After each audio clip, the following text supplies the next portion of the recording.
Okay, so we are back, community. Always a pleasure to be here in the mindset and motivation community, and always a pleasure to be here with just like some fabulous people. And today is no different. So, welcome to the I Am Woman, a series looking at all the many parts of us that often go unrecognized and uncelebrated, but it's probably like dope as hell, right? So my name is Amanda Fludd. I'm a psychotherapist, and I use a lot of those skills to really bring out the brilliance in women that I serve, even just within the mindset and motivation community. It's my pleasure to be here with you guys and help you get to whatever it is that you want to get to, right? Today's guest, I'm excited about today's guest, and I hope you guys are too. Her name is Miss Amira Martin, and she's just amazing all around, right? What I really love about her, she's kind of like this quiet stealth mode kind of person, right? Like you don't even know what's going on, but she's doing it. So I'm glad that you guys get to meet Miss Amira Martin today. I'll let her introduce herself, but she is a private practice and development coach and curriculum developer. She's the woman behind Phenomenal Private Practice, and she does own her own practice and is doing phenomenal there. But I don't think I can do you as much justice. So if you want to introduce yourself, please, Miss Amira Martin, go ahead. Absolutely. And thank you so much for that lovely introduction, Amanda. So I'm Amira Martin. I have a business. My business is called MA Therapy. It's an LLC. And through my business, I do multiple things, right? I have 4 divisions, really with one focus. And the focus is really about providing therapy. So I have amiraforher.com, amiraforhim.com, Phenomenal Private Practice with Amira.com, where I offer my coaching. And I also have the Black Speakers Institute, where we offer Black and Brown speakers, professional speakers, and trainers. And I really, really, really love this work. So thank you for inviting me. Of course. And I feel like you've got to love it to have like 8,000 different hats going on, right? But that's what I love about us as women. I feel like we can do a lot. And I know sometimes that can go left and we're totally overwhelmed, but I think there's something really special about honoring what we can handle and what we can do. Because we have so much to give, and I'm so glad that you're giving it in all the ways that you're giving it. And when I hear you, I just think like phenomenal woman as creator, right? Look how you just took one little gem and spread it across so many avenues. So tell me, what does it mean for you to create? Yeah, so creating for me means lots of different things, right?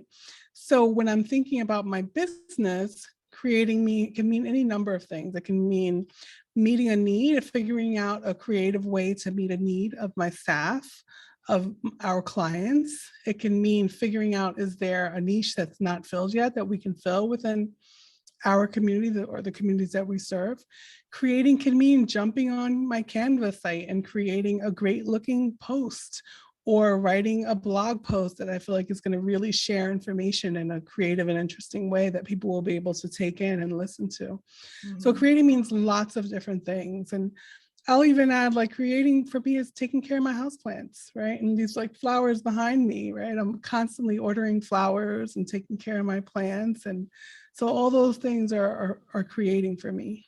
All right. So it's this idea of all the places I can spread myself and support, even if it's supporting my plants, it's where is the need and how can I support it? And I think that's an even awesome place for us to start when we don't know what to do, right? It's like, where is the need and what can I do to really support that? You mentioned this connection or connecting thread to all the things that you do. How did you get to that place, right? Or how did you nurture that one seed into like all these different avenues? Because I think sometimes we don't realize the gifts that we have and how we can sort of simplify it or streamline it in a way. And even though we're doing all these different things and we have all these different hats, it's still coming back to that like one core skill, gift, value, right? So how did you do that? Yeah. So I think it was a lot of ways for me, right? I feel like one, and this might sound very social worky. It's okay. It's social work month. Okay. Shout out to all the social workers. Let's go, girl. Absolutely. So in my family, I'm gonna go back there, right? I am the fifth of seven children. So when you're the fifth, right, you're one of the youngest children in the family, right? And the seventh didn't come along for a long time. So being one of the younger ones, I feel like I was often granted that ability to be myself, to be creative, to be fearless, to do the things that I cared about. I was able to speak up when I wanted to speak up. There was a lot less of the structure that was there for some of the older ones, for all of the ones who were older than I, right? So myself and my younger sister were definitely like just always freer, and you can kind of see it in our personalities. So I think when I went into the field, it was kind of like, I enjoy this, but I enjoy this too. But I really love this, but I'm not able to be creative here. And I'm not able to like, it was so much that I wanted to do. And so I navigated, I went around and I did the different things, right? I worked in management, I did clinical work, I worked in child welfare, I taught at colleges and universities. Like I've done so many different things.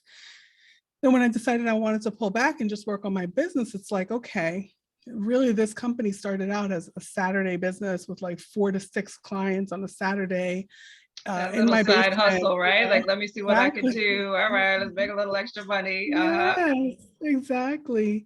And it just continued to grow and grow and grow. So I expanded it and expanded it and expanded it. And then I was like, you know what, I really need to bring on more people.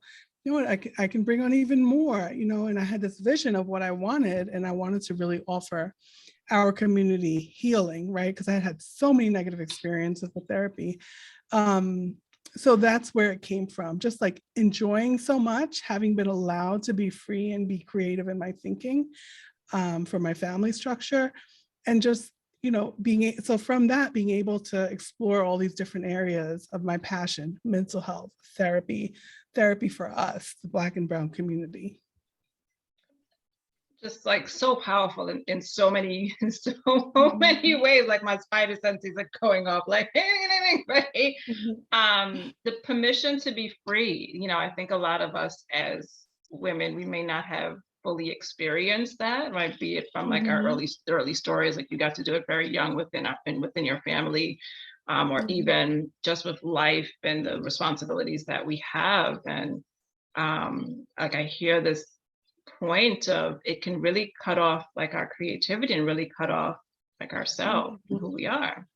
Absolutely. Absolutely. Yeah. Yeah.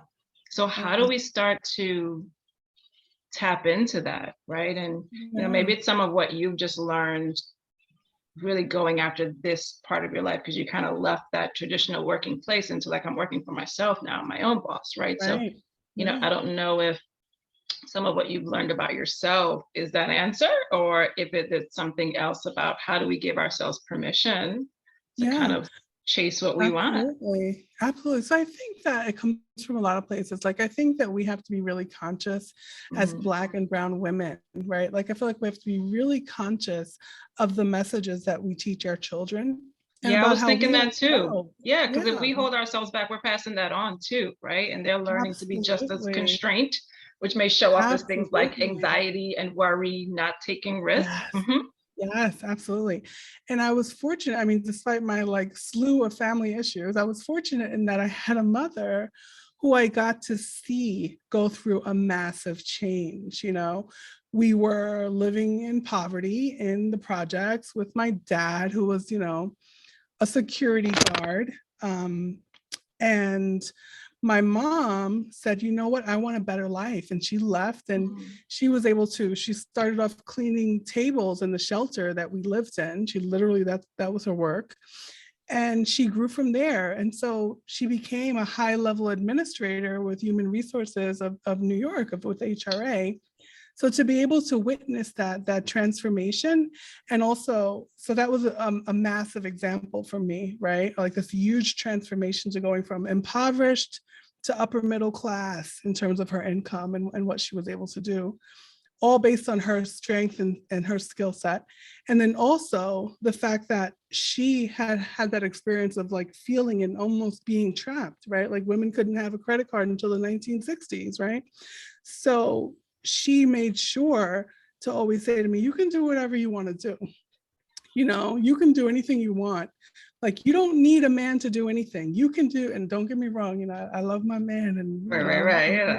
but Yeah. you can do anything that you want to do. And I really believe that. So, and she would also give me and my younger sister tasks or things that needed to be done around the house. We'd be up there trying to fix the lights. We'd be up there, working on the dishwasher, working on whatever it was. We did not hold back. There was no sense of like, I'm not capable. It's like, okay, let me figure this out and let me do it. Right. I don't need someone else to do this. Yeah. Let me see if I can. Yeah. So I feel like she really granted that freedom, not only in the example that I saw from her, but also in, like, she made that conscious decision. She didn't have that freedom. And so she made sure to give, at the very least, her two youngest daughters that. Mm. Mm. So if you had to lend a bit of wisdom to the woman that's not feeding her creative self, that maybe wants to, but isn't really giving herself permission to be, right? What would you say to that person, that woman out there? Yeah, absolutely. So I would say that, you know, changing and growing can always feel really, really, really scary, right? You don't know what that next step is going to look like or feel like, but it's frightening, right? And that's okay. It's still so important and necessary to take that very next step. If you need to slow down and plan how you're going to take it, that's fine.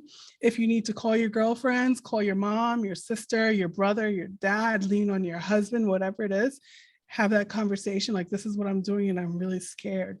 Call that person that's really close to you who can talk to about, those feelings, and have that conversation. It's definitely doable, step by step. I'm still scared all the time when I'm doing new things. Right?